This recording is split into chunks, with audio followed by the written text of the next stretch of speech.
Yo, and welcome to Week 4's MVP rankings for games through 22nd of November. From last week, 4 players have exited the top 13, making way for 4 new players we haven't seen yet within the MVP rankings so far. So there's a lot of new stuff to see this week.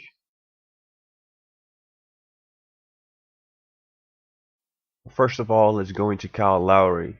He needs to be in there, right? Last week, the Raptors went 4-0, 4 impressive wins against some good teams. For instance, the Cavs last night. And Lowry was the best player for all those 4 Raptors games. He averaged 20 points and 6 rebounds. So after 4 weeks, he finally makes his first appearance in the MVP rankings.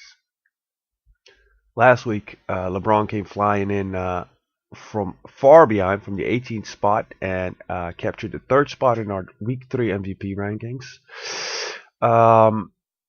But the Cavs last week went 1-2 and had a game yesterday which they completely threw away in the end. And still they haven't got their team on track. LeBron himself was largely disappointing, averaging around 17 points on 40% shooting a game in those 3 games, and therefore the rise of LeBron has been as quickly as his demise a week later. After rising 18 spots last week, he now drops 12 this week. He'll be back though. Say something about this.